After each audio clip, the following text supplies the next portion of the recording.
मेरी सास हमारे घर में एक खुफिया कमरा बना रखा था जहाँ किसी को जाने की इजाज़त नहीं थी।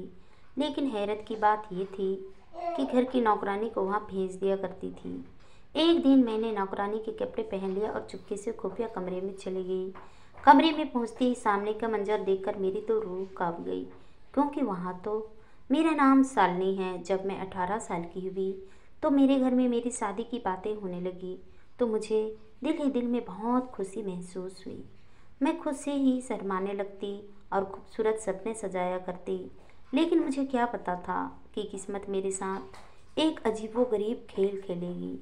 मैं सोच भी नहीं सकती थी कि मेरी ज़िंदगी ऐसा मोड़ बदलेगी।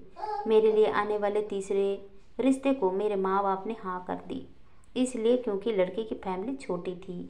उसकी एक शादीशुदा बहन थी और एक बूढ़ी माँ। मैं बहुत खुश थी। उदास होने की आखिर वजह ही क्या थी। खुशी खुशी शादी की तैयारी में लग गई। मेरी सास ने कहा कि उनको शादी सादे तरीके से करनी है। मेरे माँ बाप ने उनको कह दिया कि ऐसा ही होगा। अगले दिन शादी के बाद अपने घर से विदा होकर पति के घर आई।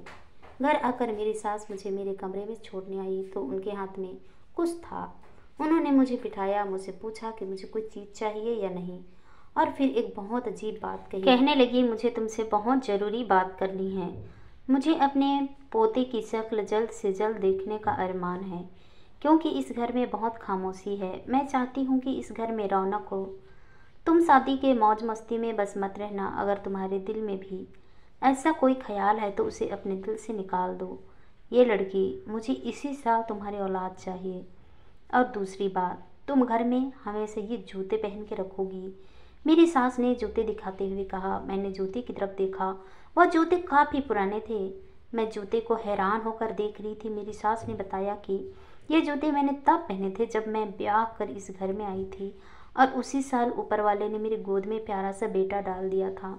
यह जूते मैंने मेरी बहू के लिए ही संभाल के रखे थे, और मैं चाहती हूँ कि तुम इन जूतों को पहनो। जब तक तुम इस घर में रहो तुम यही जूते पहनोगी। अगर तुम घर में कहीं बाहर जाओ तो अपनी मर्जी के कोई और जूते पहन सकती हो, लेकिन घर के अंदर तुमने यही जूते पहन कर रखने हैं। मैं तुम्हारी तरफ से इस मामले में कोई लापरवाही बर्दाश्त नहीं करूँगी। मैं नई नवेली दुल्हन थी। मुझे वैसे भी यह समझा के भेजा गया था कि तुमने किसी भी बात का इनकार नहीं करना, ज़्यादा बातें नहीं करनी हैं। जो सास और पति कहे वही करना है। इतना कहकर मेरी सास वहाँ से चली गई। मेरा पति कमरे में आया। उसने मुझसे बहुत अच्छी अच्छी बातें की, मुझे तोहफा भी दिया। अगले दिन सुबह सुबह जब मैं किचन में गई तो मैं वहाँ एक लड़की को खड़े देखा जिसने बहुत अच्छे कपड़े पहन रखे थे। मैंने उससे पूछा कि तुम कौन हो। उसने मुझे प्रणाम किया और कहा, मैं इस घर की नौकरानी हूँ। मैंने अपने पति से पूछ लिया कि वह इस घर की नौकरानी है, जबकि वह तो बहुत साफ सुथरी और खूबसूरत भी है। कहने लगा कि वह मेरी माँ के गांव से है और माँ की दूर की रिश्तेदार भी लगती है। उनके घर के हालात अच्छे नहीं हैं। 3 बहनों की अकेली बहन है, इसलिए घर के हालात उस तंग आकर इधर काम करती है, और हम लोग इसे अपने घर की ही सदस्य मानते हैं। इसलिए घरवाले भी उस पर भरोसा करते हैं। इसलिए वह नौकरों की तरह गंदे कपड़े नहीं पहनती और ना ही उसके तौर तरीके नौकरों जैसे है। पति ने कहा उसका नाम कमला है। मेरी शादी के शुरू के 2-3 दिन तो अच्छे गुजर गए। उसके बाद मेरी ज़िंदगी रूटीन पर जाकर रह गई। वहाँ घर का सारा काम नौकरानी करती और मेरे पति ऑफिस जाते। मैं सारा दिन घर में बोर होती रहती और मैं घर में अपनी सास के दिए हुए जूते भी पहन के फिरती रहती। लेकिन एक बात बहुत अजीब थी कि जूते में बहुत सी अजीब तरह की आवाज़ें भी आया करती थी। यानी मैं जहाँ भी जाती तो सबको पता चल जाता कि मैं कहाँ जा रही हूँ। लगता है कि जूते बहुत पुराने थे, इसलिए इन जूतों में से आवाज़ भी आती थी। मैंने अपनी सास से कहा कि जूते से अजीब सी आवाज़ आती है, तो उसने कहा कि जूते काफ़ी पुराने हैं इसलिए आ रही है। वैसे भी तुम्हें कौन सा सारी ज़िंदगी या जूते पहनने हैं। एक बार तुम हमें खुशखबरी सुनाओ, उसके बाद तुम जूते उतार सकती हो। अब तो मैं भी दुआएं करने लगी कि जल्द से जल्द मुझे कोई उम्मीद मिल जाए, ताकि इन जूतों से तो मेरी जान छूटे। भला कौन है जो ऐसे पुराने जूते पहनना चाहेगा। मैं पूरा दिन घर में ही होती थी। अभी से घर पर नज़र रख रही थी। इस घर के काफ़ी सारे कमरे बंद थे। इस घर में कोई 8 से 10 कमरे थे, लेकिन इस्तेमाल में सिर्फ 3 ही कमरा होता था। मुझे यह घर बहुत अजीब लगा था। मुझे ऐसा लगता था कि जैसे इस घर में कोई राज है, कोई अजीब सी खामोशी है। सब अपने अपने कामों में लगे रहते हैं, कोई किसी से बात नहीं करता। मैं अजीब सी बोरियत महसूस करती थी। एक दिन मैंने कुछ अजीब देखा। मेरी सास घर में बने एक कमरे में जा रही थी, जिस कमरे को खुफिया बनाया गया था। उसका दरवाज़ा एक अलमारी की शक्ल का था। देखने वालों को लगता कि वह दरवाज़ा नहीं बल्कि अलमारी है।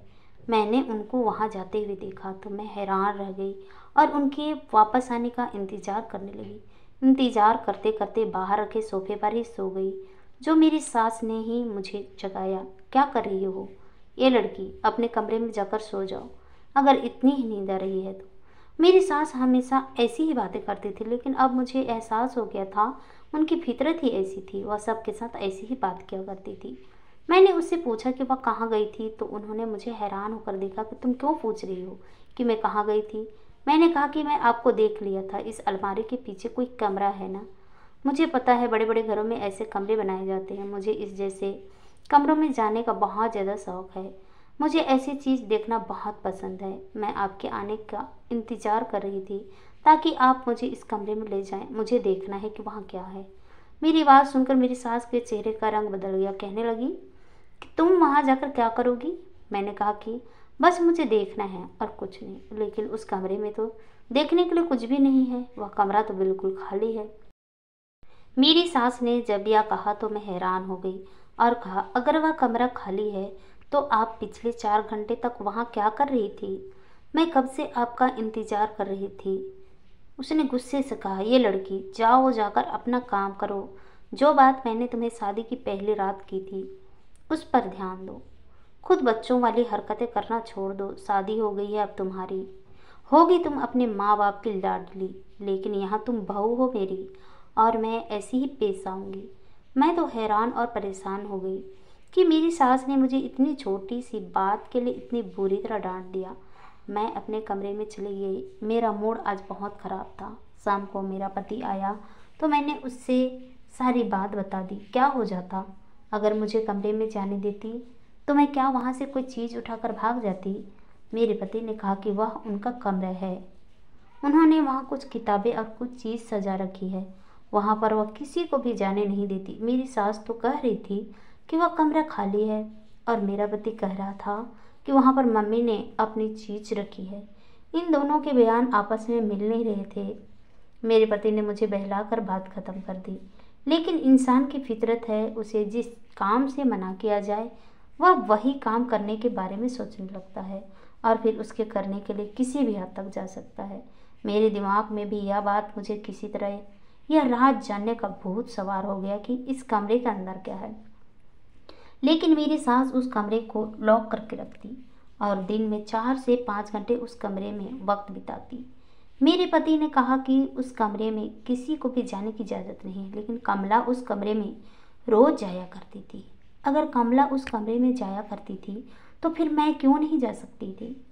मैं तो उस घर की बहू हूँ। सोच सोच कर मुझे बहुत गुस्सा आ गया और फिर से मैंने अपने पति के सामने यह मामला पेश किया।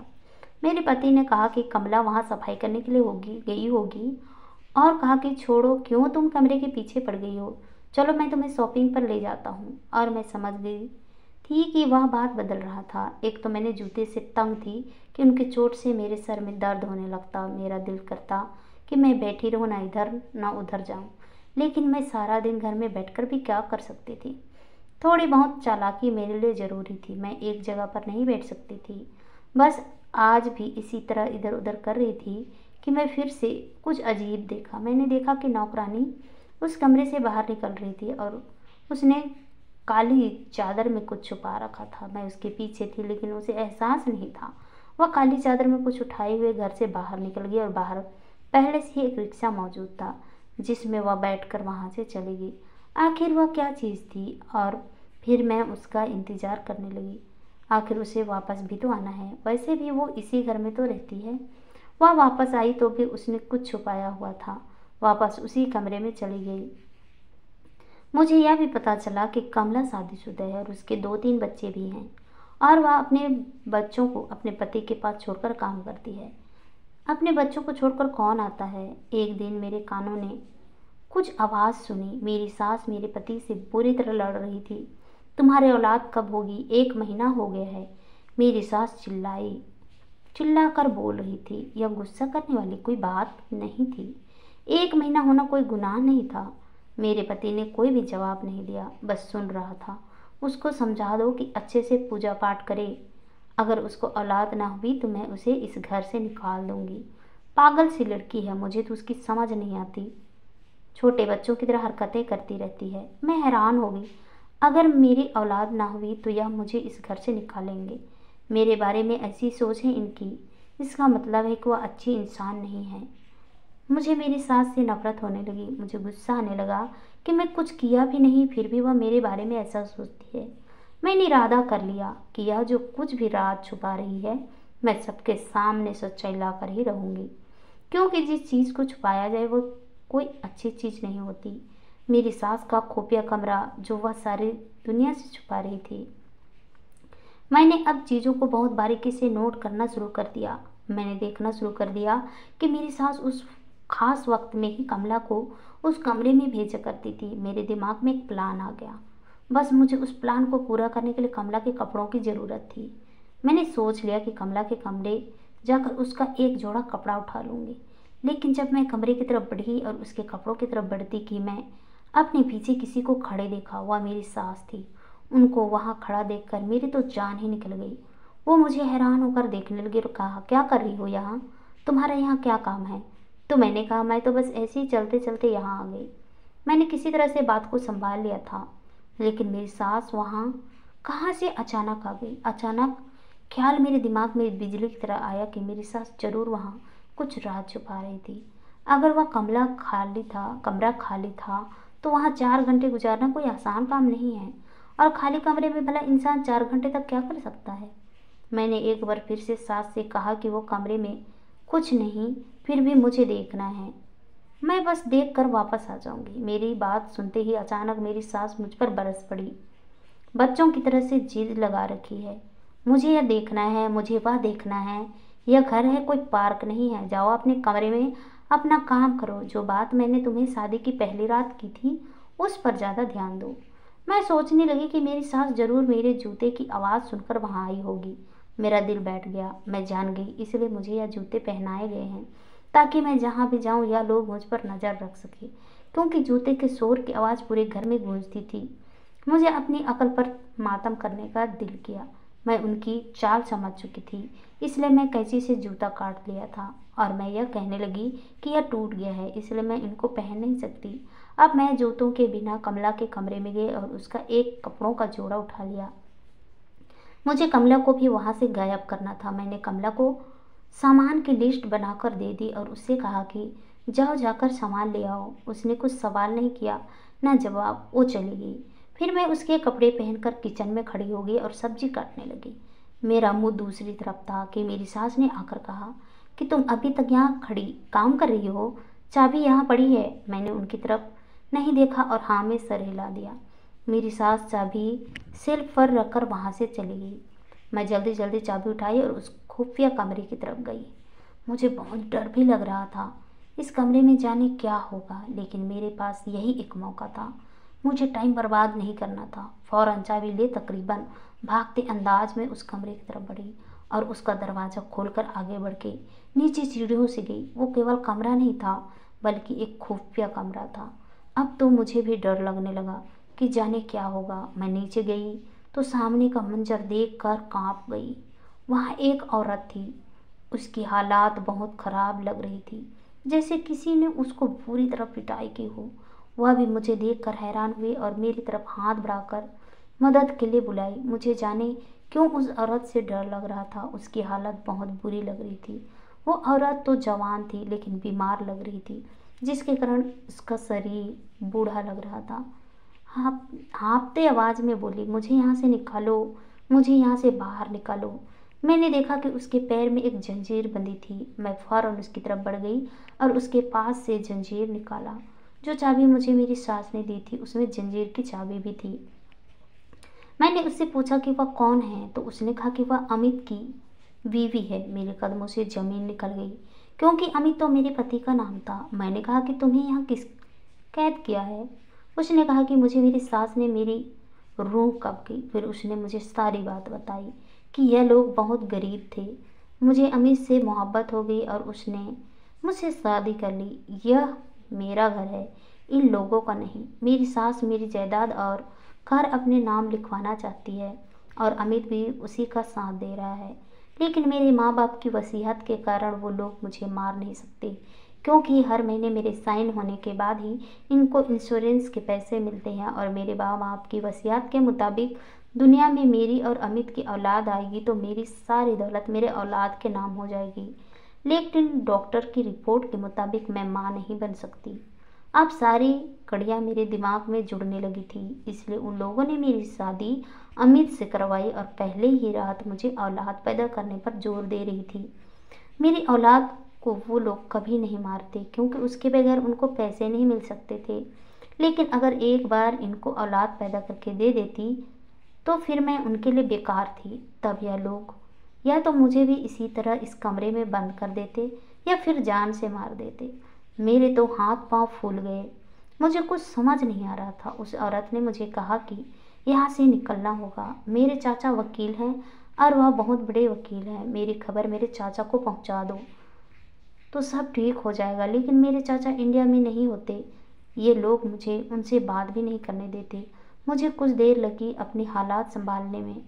मुझे याद आया कि मेरे पास मेरा फ़ोन है, लेकिन अगर मैं पुलिस को फ़ोन करती तब शायद बात नहीं बनती। मैंने अपने पिता को फ़ोन करके सारी बात बताई।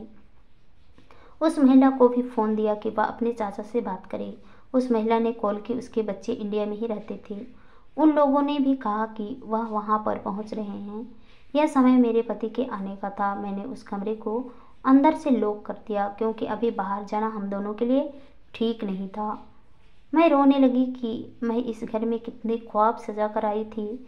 मेरा पति धोखेबाज इंसान निकला, मेरी सास एक जालिम औरत निकली। मेरा घर तो बनने से पहले ही उजड़ गया। मेरी सास से दरवाज़ा पीटना शुरू कर दिया कि बाहर निकलो, क्योंकि मैंने दरवाज़ा नहीं खोला। आधे घंटे के बाद मुझे पुलिस की गाड़ियों की आवाज़ सुनाई दी। हमें बचाने वाले आ गए थे। कमरे पर खटखटाने की आवाज़ आई। मैंने वो आवाज़ सुनी। हमने दरवाज़ा खोल बाहर आए तो पुलिस मेरी सास और पति को पहले से ही पकड़ रखा था। हमसे बयान लिया गया और हमने उनको सारी बात बता दी। वह महिला अपने कजन के साथ उनके घर चली गई और मैं अपने पिता के साथ मेरे घर मैके आ गई। मेरे पिता ने अमित से मेरी तलाक करवा दी। अब मैं ऊपर वाले का शुक्रिया अदा करती हूँ, क्योंकि मेरी ज़िंदगी में कोई बड़ा तूफान आने से पहले ही ऊपर वाले ने मुझे बचा लिया था। आशा करती हूँ दोस्तों आप लोगों को ये कहानी पसंद आई होगी। कहानी पसंद आई तो कहानी को लाइक कीजिए, शेयर कीजिए, कमेंट कीजिए और ऐसी ही कहानी सुनने के लिए प्लीज़ हमारे चैनल को सब्सक्राइब जरूर कीजिए। तो चलिए दोस्तों, मिलते हैं नेक्स्ट किसी नई कहानी के साथ। तब तक के लिए बाय बाय। अपना ख्याल रखिए।